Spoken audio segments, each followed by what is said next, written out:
त्यासोबतच या चित्रपटाचे जे क्रिएटिव्ह प्रोड्युसर आहेत तुषार हिरानंदानी सर, त्यांना विनंती आहे की निलेश माळी यांचा आपण सत्कार करायचा आहे.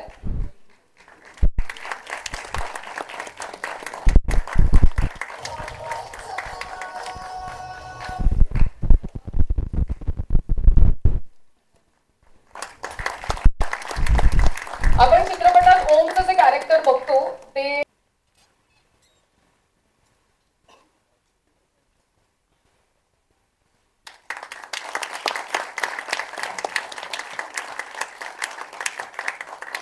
आपल्या सगळ्यांचे लाडके गीतकार आणि कवी गुरु ठाकूर यांची कविता आहे.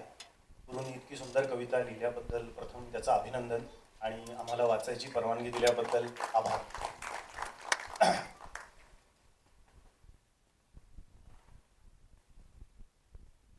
असे जगावे छाताडावर आव्हानाचे लावून अत्तर, असे जगावे छाताडावर आव्हानाचे लावून अत्तर, नजर रोखुनी नजरेमध्ये आयुष्याला द्यावे उत्तर. नको गुलामी नक्षत्रांची भीती आंधळी ताऱ्यांची, नको गुलामी नक्षत्रांची भीती आंधळी ताऱ्यांची, आयुष्याला भिडता नाही चैन करावी स्वप्नांची. असे दांडगी इच्छा ज्याची मार्ग तयाला मिळती सत्तर, नजर रोखुनी नजरेमध्ये आयुष्याला द्यावे उत्तर.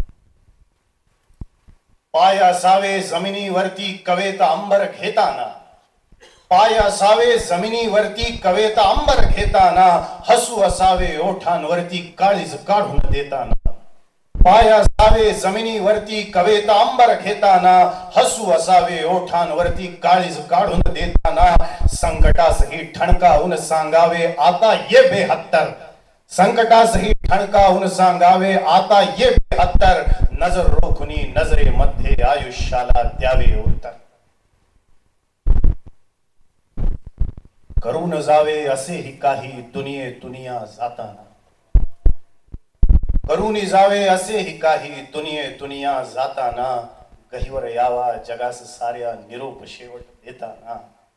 करून जावे असेही काही दुनिया जाताना, गहिवर यावा जगास साऱ्या निरोप शेवट देताना. स्वर कठोर त्या काळाचाही क्षणभर व्हावा कातर कातर, स्वर कठोर त्या काळाचाही क्षणभर व्हावा कातर कातर, नजर रोखुनी नजरेमध्ये आयुष्याला द्यावे उत्तर.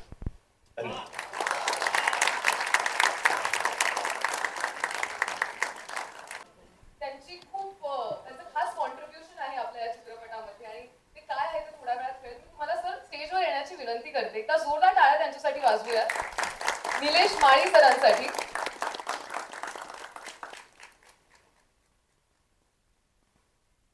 पण कदाचित बऱ्याच लोकांना माहित नाहीये की तुमच्या प्रत्यक्ष आयुष्यावरनं प्रेरणा घेऊन ते कॅरेक्टर आहे. आज इथे या चित्रपटाचा ट्रेलर लॉन्च सोहळा आहे. रिअल आणि रील अशी दोन्ही माणसं कुठेतरी एकत्र आलेली आहेत. काय भावना आहेत तुमच्या सर आता? खूप छान वाटते मॅडम, पण खूप घाबरल्यासारखं पण वाटते की आम्हाला आमचे जे आयुक्त मिळाले होते शिरुरकर साहेब, त्यांनी आम्हाला त्यावेळेस खूप मदत केली आणि मग शाळेसाठी विद्यार्थ्यांना कशा प्रकारे घडवायचं हे आम्हाला त्यांच्याकडनं शिकायला मिळालं. त्यानंतर प्रत्येक विद्यार्थ्याला तुम्ही कशा प्रकारे मोटिवेट करतात, या मोटिवेट करण्यानंतर तो विद्यार्थी नुसता 10वी नापास झाला म्हणून तो शाळा सोडतो आणि संपूर्ण आयुष्यभर तो म्हणजे शिक्षित असतो, पण तो पुढे शिक्षण घेऊ शकत नाही, पुढे तो त्याची स्वतःची वाटचाल करू शकतो. नुसतं 10वी म्हणजे हे नाहीये. पण हेच मला सगळ्या विद्यार्थ्यांना मी मोटिवेट करत असतो की नुसतं 10वी मध्ये नुसतं शिक्षण नाही, कमीत कमी तुम्ही ग्रॅज्युएशन करा, पुढे जा. आणि त्याच्यातूनच त्या सगळ्या विद्यार्थ्यांना एक प्रेरणा मिळत गेली आणि त्यांनी स्वतःचं आयुष्य पुढे घडवत गेले. खरोखर मला त्या सर्व विद्यार्थ्यांचं कौतुक वाटतं की मी त्यांना सगळ्या प्रकारे मदत केली. म्हणजे त्यांना भावनिक म्हणा, त्यांना शाळेत येण्यासाठी म्हणा, कधी उशीर होतो, कधी काय होतं, कधी कामावर असतात. तर अशा प्रकारे सगळ्या विद्यार्थ्यांना आम्हाला सांभाळून घ्यावं लागतं. आणि BMCचे खास करून जे विद्यार्थी असतात त्या विद्यार्थ्यांचं तर म्हणजे सांगताच येत नाही की किती कष्ट करून दिवसभर घाम गाळून संध्याकाळी शाळेत येणे आणि बसणे ही खूप मोठं त्यांच्यासाठी असतं. कारण की थकल्यानंतर माणूस बसू शकत नाही 2-3 तास 4 तास, त्याला बसायला सांगितलं तो बसू शकत नाही. पण हा एक असा आमच्यासाठी हे होता की त्यांना तिथे बसवून ठेवायचं आणि त्यांना शिकवायचं. हा आमच्यासाठी एक तारेवरची कसरत होती आणि ती आम्ही चांगल्या प्रकारे पार पाडली असं मला वाटतं.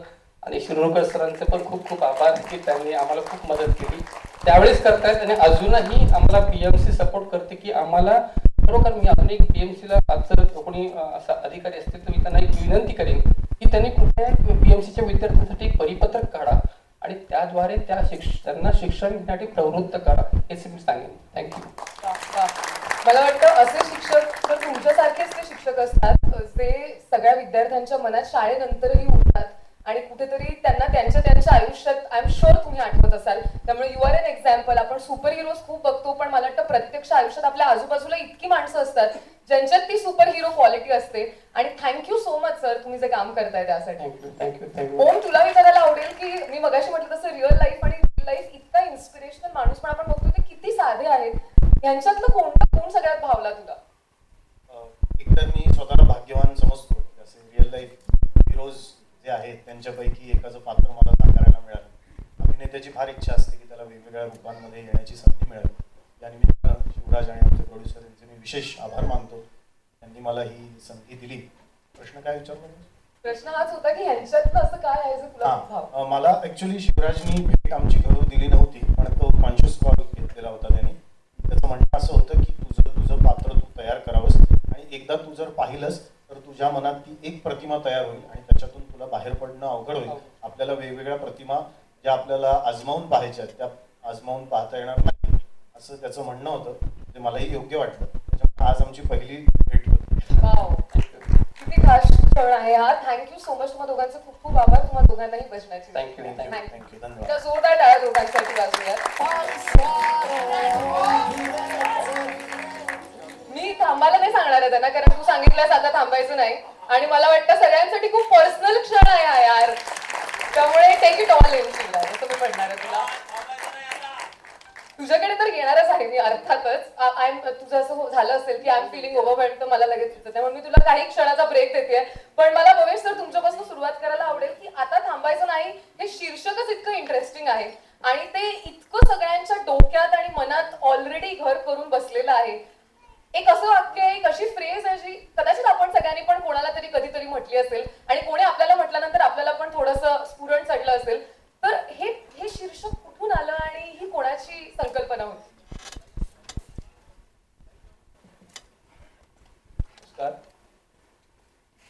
हा प्रश्न खूप बऱ्याच गोष्टी म्हणजे माझ्यासाठी पण आहे की तुझ्यासाठी जी जर्नी झालेली आहे. म्हणजे शीर्षकाबाबतीत बोलायचं झालं तर ट्रेलरमध्ये पाहिलं असेल तो सीन आहे आणि जेव्हा वाचन झालं तेव्हा खूप उत्स्फूर्तपणे मला वाटलं की कथेचं सार मला वाटतं त्या फ्रेजमध्ये आहे त्या लाईनमध्ये आहे. आता थांबायचं नाही. म्हणजे जेव्हा ही कथा पहिल्यांदा ऐकली आम्ही सुरू केला हा सगळा प्रोसेस आणि माझ्यासाठी मला पटकन म्हणजे ग्रॅब करणारी कथा होती पर्सनल लेवलवर. आणि मग आमची सी स्टुडिओची टीम आणि आम्ही सगळी इंटरनली चर्चा केली आणि जसं आपण लहानपणापासून गोष्टी ऐकतो ना तेव्हा एक सत्य घटना असेल ज्यांच्याकडून काहीही अपेक्षा नसते जे मार्जिनलाइज असतील किंवा जे काही शब्द आपण वापरतो त्यांच्या बाबतीत जेव्हा एक पॉझिटिव्ह काहीतरी सत्य घटना आपण ऐकतो तेव्हा फार म्हणजे एक तर आहे प्रेरणा वगैरे आहेच पण ह्या गोष्टी बाहेर यायला हव्यात. आणि ही गोष्ट बीएमसी सारख्या सिस्टम मधून ती बाहेर आली हे अंडरलाईन करणं फार गरजेचं होतं असं मला वाटतं. म्हणजे बीएमसी आपण बीएमसी आपल्या मुंबईकरांचा भाग आहे आणि आपण सगळे आपले संबंध फार दृढ असतात त्यांच्याबरोबर. पण ह्या सिस्टम मधून अशी चांगली गोष्ट बाहेर येणं आणि एकदम रिसेंट असं पण नाही की खूप जुनं 17-18 मध्ये मला वाटतं ही गोष्ट झालेली आहे. आणि सो द एसेन्स जो होता तो की ही गोष्ट सांगायला हवी. सत्य घटना होती, प्रेरणा होती आणि अबाउट पीपल ज्यांच्याकडून म्हणजे जे वर्कर्स आहेत काही पॉझिटिव्ह येणार की नाही या अनुषंगाने. तर त्याला धरून जेव्हा आम्ही डायलॉग्स आणि आम्ही जे वाचन झालेलं स्क्रीन प्लेचं तेव्हा तो मुवमेंट होता. तुमच्या तोंडी, आणि that I think is the inflection point. इथे ती ट्रॅजेक्टरी बदलली, आता आता थांबायचं नाही, आणि म्हणून ते टायटल आम्हाला सगळ्यांना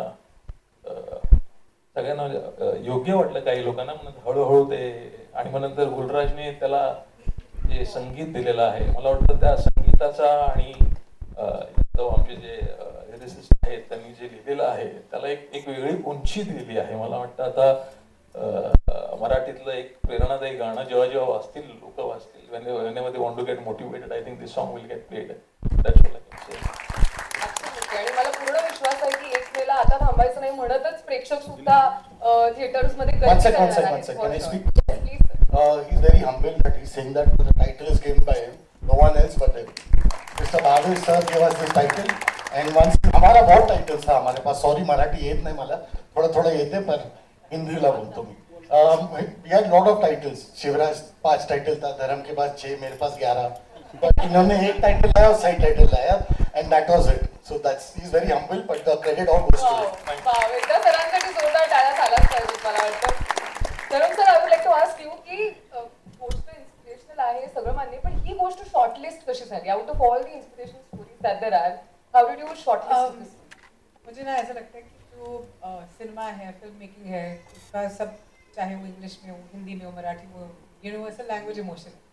तो तुषार में जो स्टोरीज चुनते हैं हम वही चुनते हैं जो इमोशनली हमें टच करती हैं, और हम वही अच्छी तरह से बता सकते हैं जो हमें अच्छी तरह से. तो बस वही, चाहे वो मराठी हो चाहे, और ये स्टोरी स्पेशली क्योंकि होम ग्रोन स्टोरी है, महाराष्ट्र की बीएमसी की स्टोरी है, और इतने बढ़िया पार्टनर्स हमें जो जी में मिले हैं. I don't think there would have been a better home for this story than Maharashtra and Marathi. ये पूरा स्पीच उसने ध्यान से पढ़ के आया. That question was for धर्म by the way, Nidhi. That's okay, but actually पर उसने बोल दिया, सॉरी. नहीं मी त्यांना हाच आमचा नाही, आमचा आहे. Staying true to the title by always. नाही, but I was actually going to ask you, Nidhi ma'am, की ही गोष्ट मराठीतच मला सांगावीशी का वाटली, पण I guess you answered it already.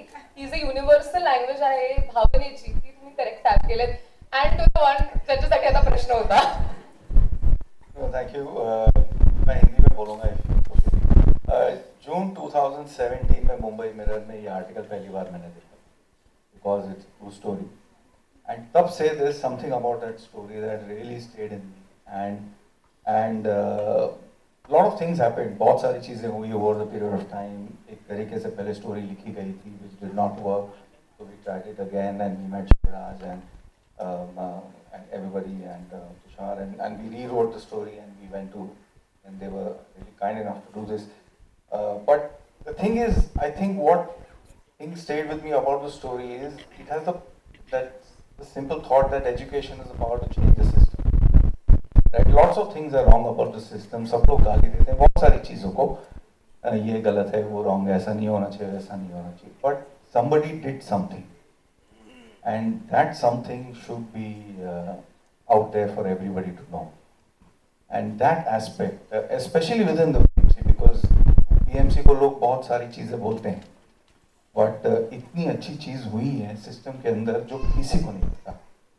So I think that is the power of the story, true story, which we've also tried to put it in the film, and hopefully सबको ये चीज़ connect होगी. So I would like to ask you also की मी मगाशी म्हटलं तसं की शिवराजची ही debut film आहे, debut दिग्दर्शक आहे तू आता, आणि सॉरी मी तुला आता थ्रू आउट डेब्यू डिरेक्टर